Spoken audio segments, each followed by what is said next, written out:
Next, we have Dr. Padmavati, who is joining us from Arvind Eye Hospital. She's going to talk on cranial nerve palsies. How do I investigate? A very good evening. At the outset, I would like to thank the organizing committee and Dr. Rashmin for giving me this opportunity to speak on this topic. The topic given to me is cranial nerve palsies. How do I investigate? The minute you think of the cranial nerve palsies, many of us jump to the conclusion that you have to do a neuroimaging. The cranial nerves associated with us is 1 to 12, but for want of time, I will restrict myself to the third, fourth, sixth, not but the least, the fifth and the seventh nerve. So if you see the nerves, they have their origin in the brainstem nuclei and they innervate the extraocular muscle. Any affection along the course of this disease is going to cause a palsy. Associated, any neighboring structures is involved, you tend to have associated neurological signs. The most common thing the cranial nerve palsy will present is most of the patients, they complain of double vision, or it could be an ocular deviation. So whenever you have an oculomotor nerve palsy, you need to have a detailed history with a thorough clinical examination to diagnose a cranial nerve palsy. Before I proceed with my talk, I would like to categorize the cranial nerve palsies. It could be either isolated with no other nerves or no other neurological features, or it could be non-isolated, or it could be multiple, or it could be recurrent nerve palsies. So a diagnosis of any cranial nerve palsies is going to be dependent on the age, because we are setting the age as a criteria. If you think less than 50 years, you will immediately go for neuroimaging. Whereas more than 50 years, we think the vasculopathic risk factors is associated with these conditions. So you tend to wait for these cranial nerve palsies. The duration, what is the duration and onset of the palsy? What is the associated vasculopathic risk factors like hypertension, diabetes, or any coronary artery disease, or any hyperlipidemia, or any other neurological signs like giddiness, ataxia, anything associated with any cranial nerve palsy. So if you want to investigate any cranial nerve palsy, the etiology almost fits into this spectrum of congenital, ischemia, either tumor or inflammation or infectious or trauma. So when do you image in a case of cranial nerve palsy? Over the last decade, as Dr. Virendra had said, the imaging modality has been used left and right by all the ophthalmologists. But we take this as a criteria. If you have a patient with less than 50 years having cranial nerve palsy, the next step is you go for the MRI. If it is more than 50 years, you still consider whether any associated vasculopathic factors is there.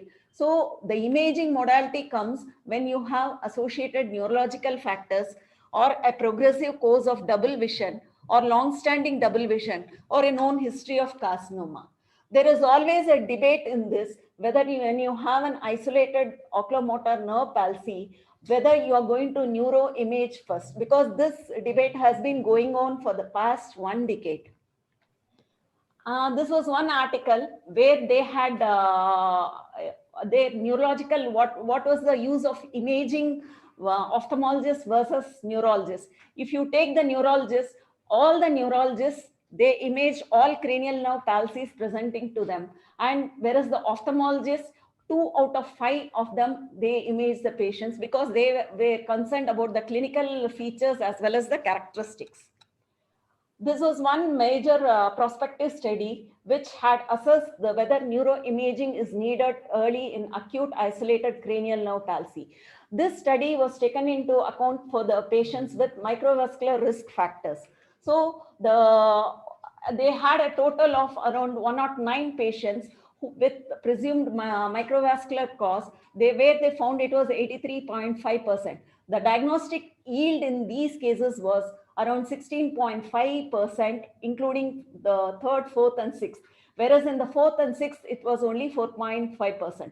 Their conclusion was an MRI as well as a laboratory workup have a role in the evaluation of older patients with isolated acute oculomotor nerve palsies, regardless of whether vascular risk factors are present.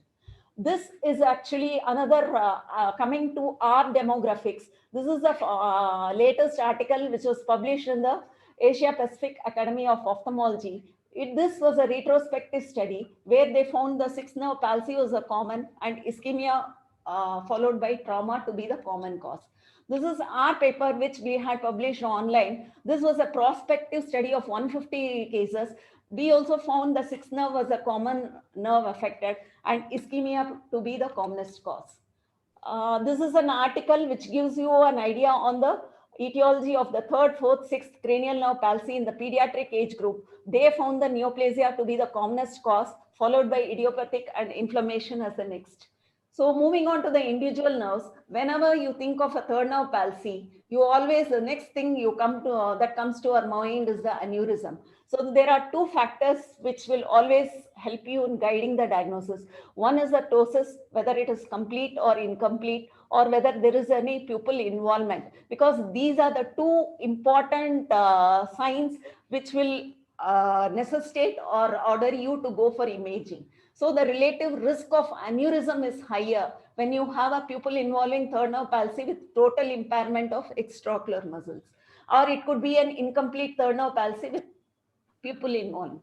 So this was a study where they had done for the etiologies of acquired third nerve palsy, where they found the ischemia as well as the compressive to be the next common cause. If you see in this study, the pupil involvement is always, it can be seen in ischemic cases also, and the compressive cases also you can have sometimes a pupil sparing. This was an article which was published in the IJO where they had pupil involvement in 25.7. So I would like to say that pupil sparing doesn't exclude any tumor, or a pupil involvement cannot exclude any vasculopathic or ischemic cause. So this was one patient who had presented to us. If you can see, a mild ptosis, and you can see the abnormal movements. This patient had, they had come to us as a incomplete or evolving third nerve palsy. But if you can see, you have signs of aberrant regeneration, which excludes unnecessary investigation because he had a history of trauma long back. And one other thing which will always confound in these cases is incomplete third nerve palsy is an adduction deficit. Many may think it is only a medial rectus involvement, whereas this is a supranuclear affection where you have a adduction deficit with an abducting nystagmus. Other causes of third nerve palsy where you have a pupil involvement, you have an ICA aneurysm, and this is a case where you have a cavernoma with bleed. And these are other causes where you have an inflammatory, a pituitary adenoma causing a third nerve, or a tuberculoma where you can have recurrences because of the edema.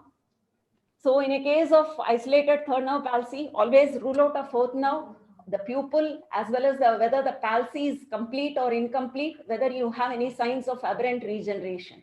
This is again in short. You have to work up for the vasculopathic risk factors despite being 50 years also, because we are having patients who have associated vasculopathic risk factors less than 50. And you have to also rule out GCA or any vasculitis in more than 50 years old.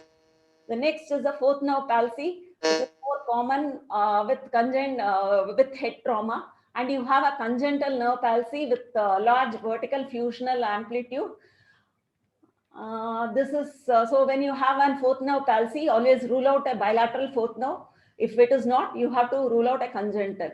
The commonest affection is the sixth nerve. The minute you see a sixth nerve palsy, you have to rule out papilledema. And this was one case where we had a sixth and seventh. This was a metastasis in the muscle itself, which was causing, and we had identified the primary. And these are other causes. This is one patient who presented last week with mild deficit post-COVID. So the COVID also has multiple affections of the cranium. The commonest is the sixth nerve. 1 minute. So if you have to, in a case of sixth nerve palsy, you have to find from the second to other nerves. And this is other case where we had a post-COVID with uncontrolled diabetes with the CRAO. And this is the sinusitis. ethmoidal sinusitis. So mucormycosis, thanks to the social media because of the more. Sorry, Yeah. ma'am, for the interruption. Can we look to conclude the Yeah, talk? 1 minute. Okay, recurrent nerve palsies.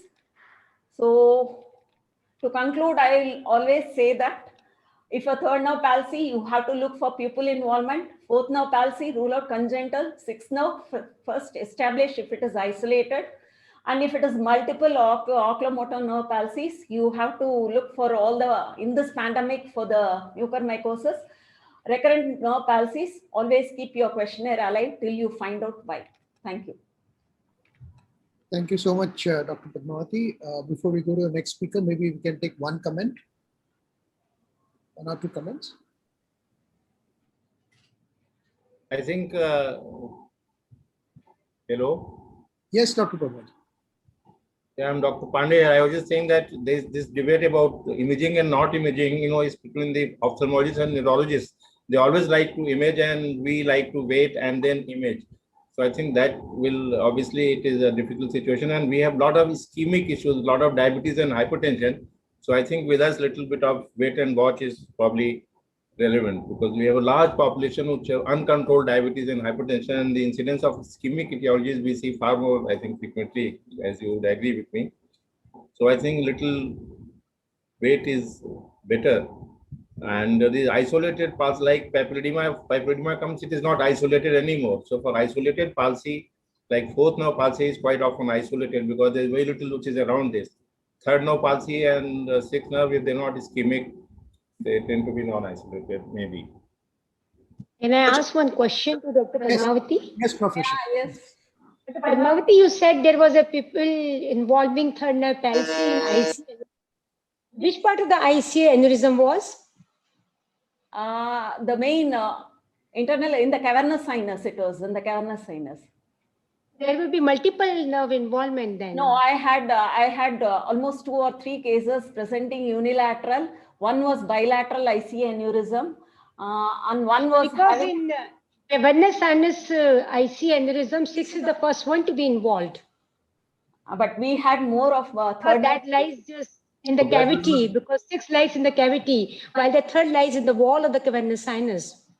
And the most part of the ICA, it is extradural. Only when it perforates the cavernous sinus roof, it becomes intradural or subarachnoid.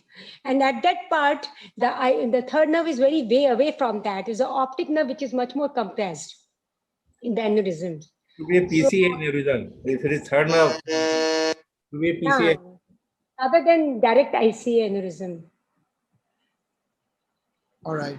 Just one comment I'd like to make. In this pandemic, I'm seeing a lot of cases with cranial nerve palsies, which is on the rise. And one, interestingly, during the peak that we had about the second wave in Bangalore, we realized a lot of them were coming with oculomotility abnormality. And then what we realized was actually the mucor infiltrating the muscles and not purely related to just the cranial nerve.